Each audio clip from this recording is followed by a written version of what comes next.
This is Civil Discourse Now for August 22nd, August 21st, 2022. I'm Mark Small. I'm running for Indiana House District 86. I say that to give context to an email I received from the Republican National Committee announcing that tomorrow they'll be staging a national August prayer call for all good conservative patriots who want to listen to Herschel Walker, who's the Republican candidate for U.S. Senate in Georgia, who can't keep track of the number of children he's fathered. Republican National Committee woman from West Virginia, Beth Block, and Republican National Committeeman from Texas, Robin Armstrong, who's a doctor who was a big fan of hydroxychloroquine. Now, here's the problem that I have. I don't see anyone listed on here that would be indicative of them being adherents of a faith other than Christianity. I see no indication here.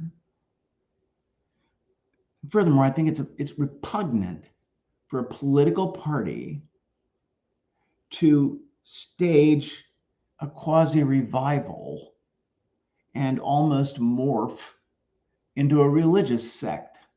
Now let's look at what the framers wanted in this country. They wanted separation of church and state. George Washington wasn't a Christian. Sorry, he was a deist. The minister of the church, which he regularly attended in New York, said he's no Christian. Washington never took communion. He was very careful not to do that. Thomas Paine was an atheist. He wrote on Common Sense. That was a big pamphlet in 1776 leading up to the Revolution. Thomas Jefferson wrote his own version of the Bible. I think that he was a Jeffersonian. Of course, he wasn't a framer of the Constitution, although he was co-writer of the Declaration of Independence and was the third president of the United States. My point being that this was supposed to be something other than a theocracy. And the reason the framers and the members of the Congress, the first Congress, who drafted the 10 amendments that became the Bill of Rights, the reason they wanted to avoid that was, one, they all had seen the Reformation and the bloody wars that were fought between groups of Christians over who was the true group of Christians amongst them. They also had seen what had happened in terms of discrimination in this country as it had occurred once the Puritans got here. To escape religious persecution, they started persecuting other Christians. And the worst part probably is when I hear somebody say that they only need 15% to be able to take over the country. And that's somebody in the red pill movement says they only need 15%, they can take over this country. They're not talking about anymore about a majority being able to rule things. Majority rule runs things. They're wanting their own little group to do it.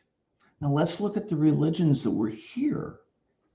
When I had somebody who had gotten their master's degree from Liberty University tell me that in history, that when the people got here from Europe, there was nothing here. There were between 8 and 14 million people here, north of Mexico. Their beliefs were naturalistic beliefs. They had beliefs that predated Judeo-Christianity. First of all, those beliefs were part of our history. We killed a lot of those people.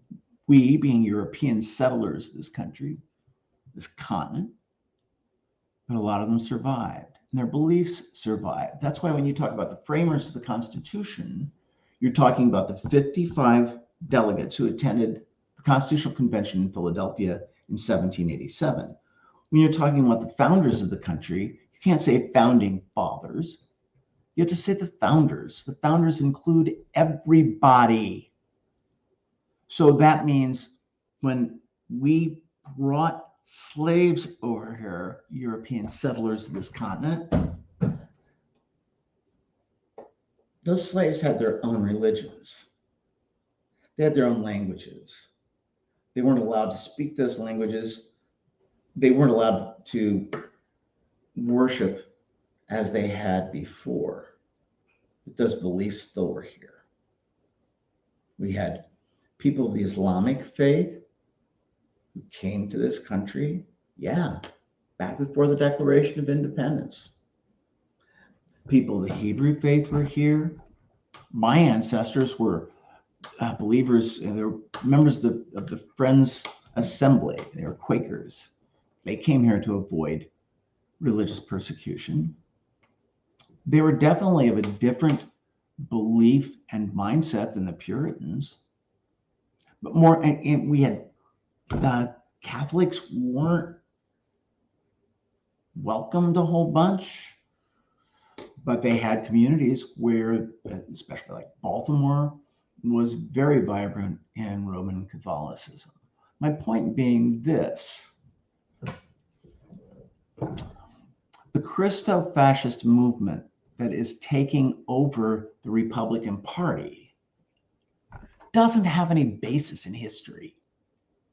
And they're a minority even within the people who identify as Republican.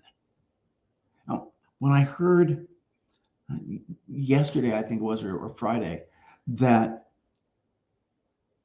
40% of Republicans polled said that they had no problem with Russians interfering in our elections here. And these are the same bastards that are saying that people who come north of the border here from Central and South America to work shouldn't have the right to vote. Those people are working their asses off here. Putin and his pals are killing people. I think that's a little bit of a warped morality. I also think it's warped morality for the Republican National Committee to have a prayer celebration that essentially is of evangelical Christians. Hallelujah. They might as well go ahead and worship Donald Trump. Go ahead and put him up there. He's such a great guy. It's repugnant. I don't know how else to say it. It's just, we didn't see it getting this bad in the 70s as much as we were making fun of the right wing. In 76, Reagan wasn't even seriously considered. He was an oaf. Well, we've seen how far things have come since then. I'm Mark Small. This is Civil Discourse Now. Peace, love, happiness, all of that. And this is repugnant. Take care.